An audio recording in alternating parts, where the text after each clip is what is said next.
What's cracking me up the most about Madam Web is that for a film that's centered around a character that can see into the future, you'd think that some of the people that worked on this thing would have enough foresight to know it was gonna be a steaming pile of crap. Yeah, we've got a lot to talk about.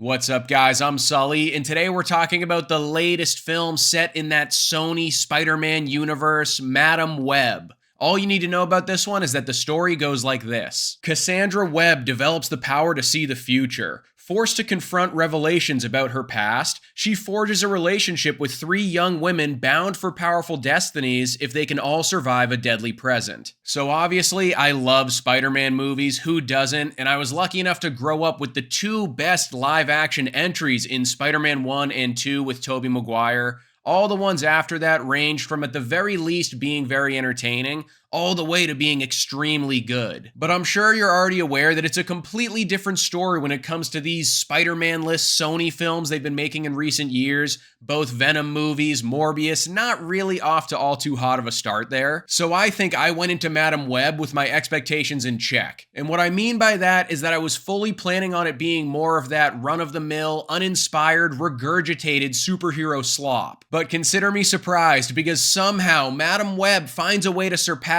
all of those other Sony Spider-Man Universe films with just how incoherent it is in regards to its writing, editing, and directing. Honestly, it's kind of impressive. Now, even though I went into this one kind of knowing it was going to leave a lot to be desired when it came to the storytelling, the dialogue, and the character development, I thought at the very least that there would be some fun, over-the-top action sequences. Say what you will about the films as a whole, but I actually think the Venom movies and Morbius have some entertaining CGI-filled battles to them. And I feel like this movie kind of proves without any doubt that the executives at Sony really have no clue what audiences want to see, because I seriously cannot understand how they thought bringing this script's vision to life was a good idea. If you go into this one expecting to watch a bunch of different Spider-Man type heroes swinging around fighting crime, which is exactly what I expected because of how they handled the marketing, a massive wave of disappointment is going to wash over you as you walk out of the theater. There are basically no superheroes in it, the main villain is as bland as low-fat Greek yogurt, and the way they depict our main character discovering her clairvoyant abilities is annoying as hell. It's basically the worst Final Destination movie you've ever seen, and that's saying something because there are some god-awful Final Destination films. Just to get you even more excited to run out and go see this modern masterpiece, Madam Web was written by the same duo behind other critically acclaimed films such as Dracula Untold, The Last Witch Hunter, Gods of Egypt, Power Rangers, and you guessed it, Morbius.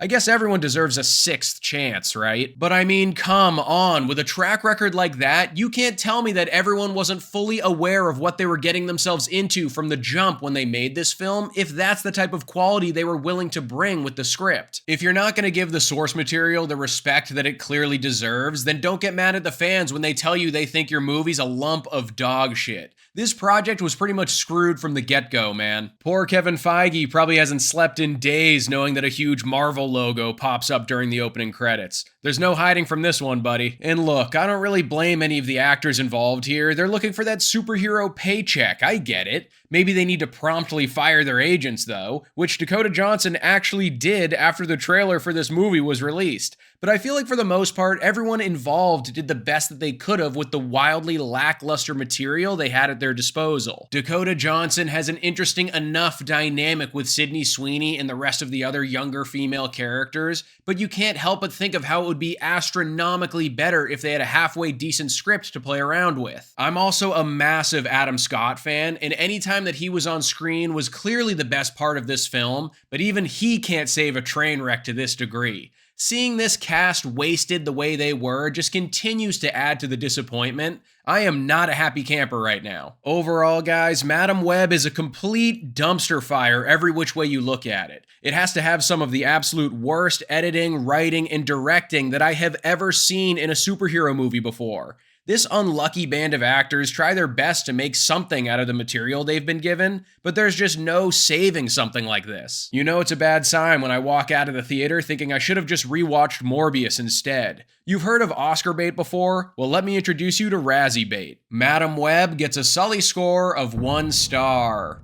So that's my review of the latest Sony Spider-Man Universe film. What do you think is the best superhero movie we've gotten in the last couple of years? Kinda slim pickings, but I'm curious to see what you think.